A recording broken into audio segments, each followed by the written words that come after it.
Ladies and gentlemen, boys and girls, ladies and gentlemen of all ages, welcome back to a thrilling, all-encompassing episode of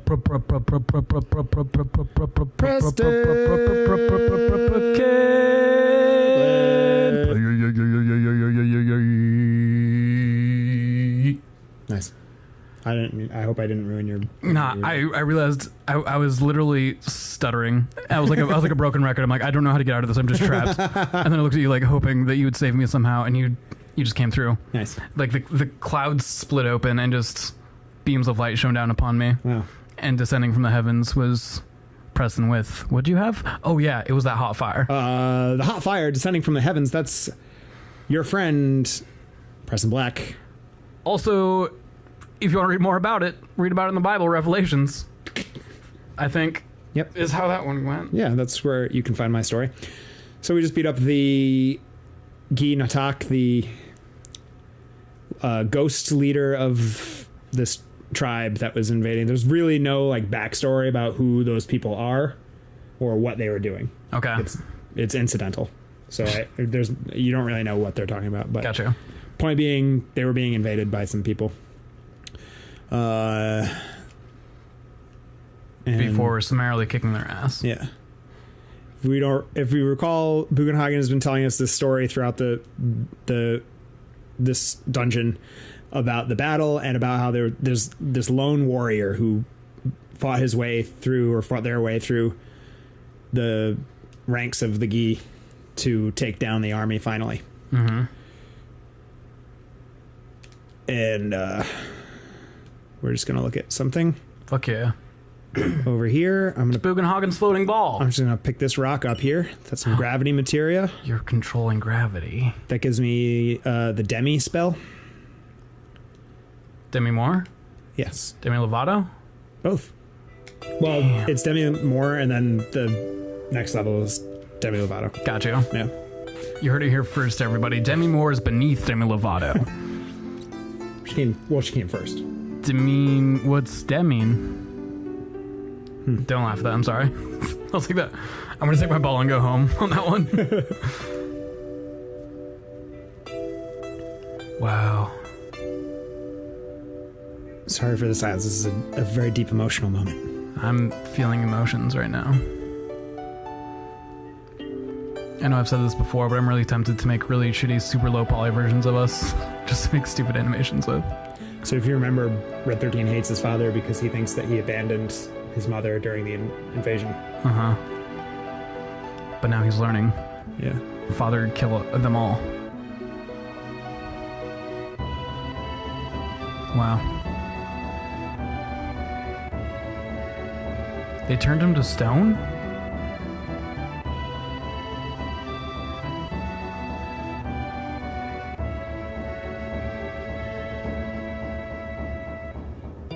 Wow.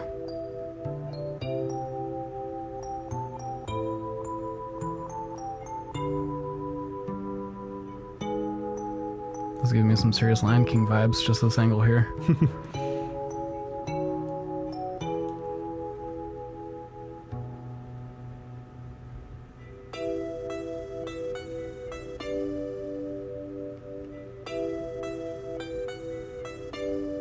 Ho ho ho! Really takes you out of it. Santa! Is this like a Santa Claus situation? Was Seto Santa Claus and he died, now someone else has to become the Santa Claus? As per the Santa Claus, as in a legal agreement? Remember that time I was talking and you could hear my fucking fat cheek squish? That was gross. Hi everybody, my name's Tom Mitchell, and I am a catch.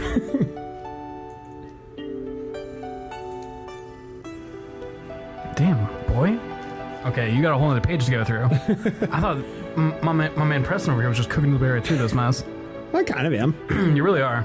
Making good progress. I expected to get through this by the end of this one page by the end of the session. The rest is just extra. Gotcha. Okay. Moving along at a nice clip. Yeah, not too bad.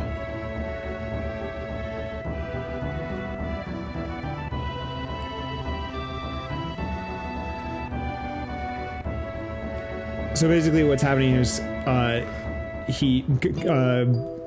Red XIII wants to stay home But Bugenhagen is telling him that he should join Cloud to attempt to save the planet, even though he thinks that it's futile. Because that's what his father did, basically. Yeah. Save the village, even though it was futile. Yeah. Nice. Yeah.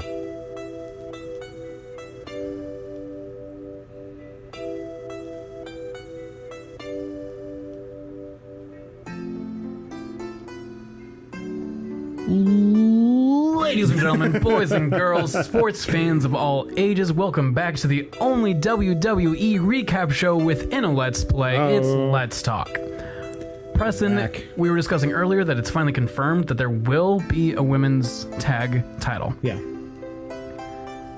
You knowing much more about all the wrestlers involved, all the players, essentially, do you have any picks for who you think will form tag teams? I know there are a few alliances going right now, but they, for the most part, seem shaky at best in the women's division.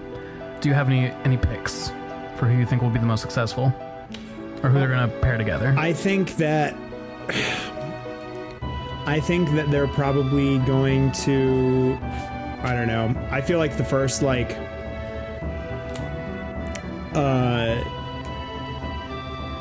not necessarily the first holders of the belts, but the first holders who will be pushed are going to be Sasha Banks and Bayley. Okay. That was going to be my guess as well. Or the Boss Hug Connection. Is that what they call it? In the running for the worst team name of all time. The Boss Hug Connection? Yep. I love it. It's so good. I like Bayley a lot. And Sasha Banks is pretty tight. And I do like that pick. That's probably what I would say as well. I just think it's the only thing that makes sense. I think they're going to have them feud with the Riot Squad over it. Yeah, because that's the only other built-in tag team, right? On Raw. Does SmackDown have a built-in tag? Yeah, the Iconics. Oh, okay. And I guess Sonya Deville and Mandy Rhodes. Oh, they're legit kind of paired off? Yeah, they debuted on the main roster as a team with Paige. Okay. Yeah. It was actually kind of weak because they debuted Paige and Mandy Rose and Sonya Deville as Absolution, they were called. That was not only their debut, but it was also Paige's big return after having a couple of years off of poor life choices and a severe neck injury.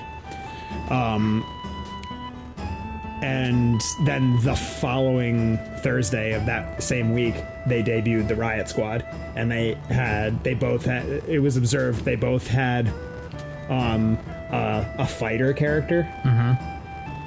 They both had a goth girl. Okay. And they both had a cheerleader type. Okay.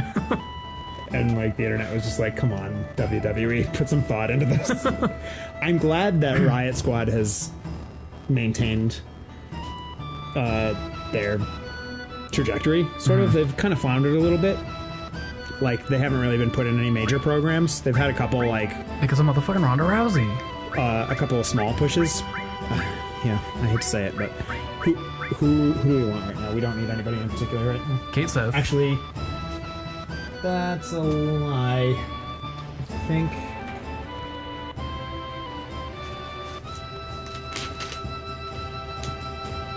I think we're going to want Tifa for this next phase. So fine. I'm going to pull Tifa. Well, Kate Seth. Okay. I feel like we had a really strong connection with Tifa, but started having feelings for someone else, Yeah, Kate Seth / Yuffie. Yeah. That's all right. This next part kind of pertains to Tifa, so I feel like it's going to be good to have her around. I don't think we need her specifically, but there's probably going to be some good dialogue. I do like Tifa a lot. Just so far, hers and Cloud's storyline has been kind of boring to me. Oh, okay. Because it's so shrouded in a mystery. Sure. Well, we're going to get into a little bit of that right now, I think. And Yuffie doesn't have any storyline so far, but that's fine. She came in late. Yeah. I'm fine with her just being the quirky thief, basically. Yeah. All right. I'm going to check the weapon shop real quick before I go. Everybody needs a daring rogue. There it is. Yeah. So once Paige had to effectively retire from wrestling and became the general manager, they just kept Mandy Rose and Sony developed together as like friends. Gotcha. They don't have like a team name or anything anymore. They don't go by Absolution. They just are still associated and like hang together. This is not where I wanted to be.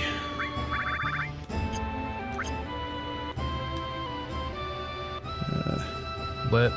Yeah, I'm not gonna. Oh, maybe it's down here. I'm not gonna spend a lot of time looking for this weapon shop. But. And you with the one with your ear more to the ground than I, Yeah. have there been any rumblings of Bray Wyatt since New Year? Nothing that I've heard.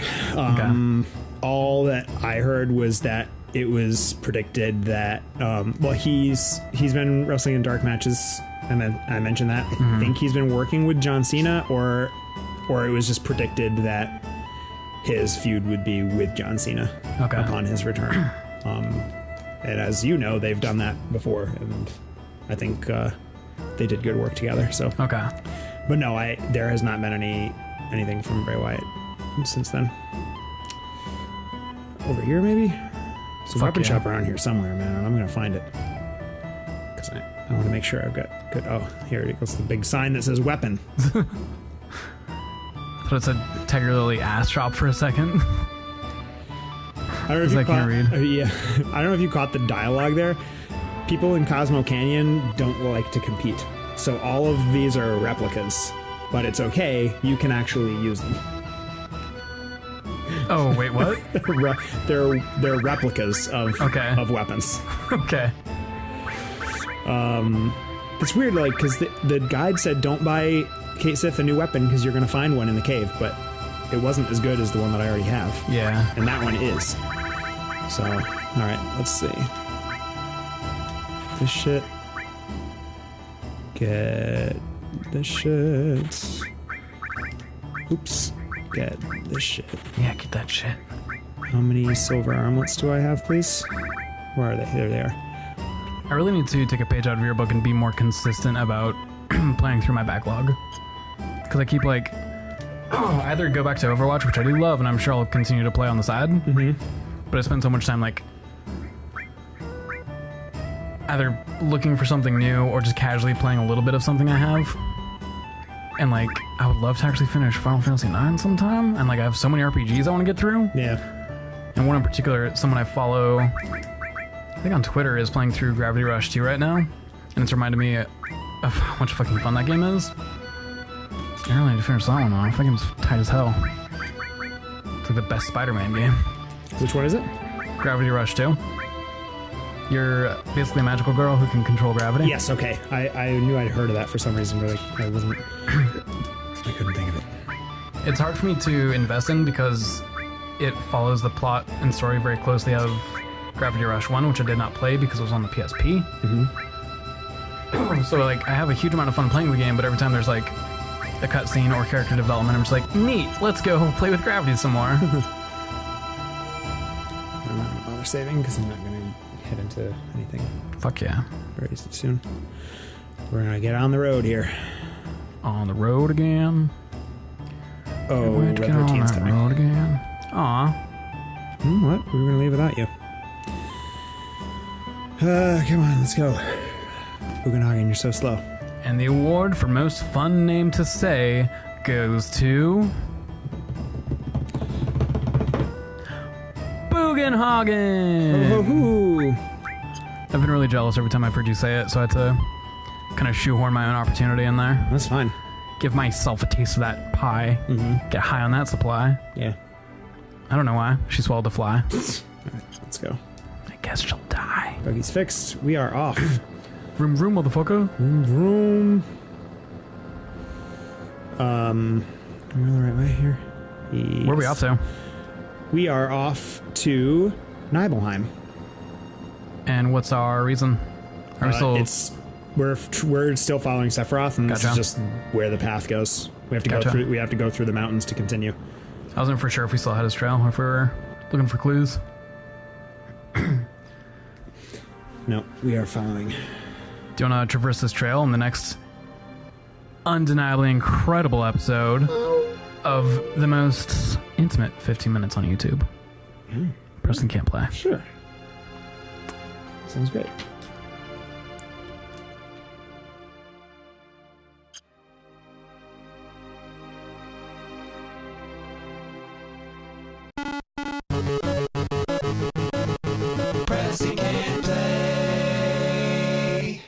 continue.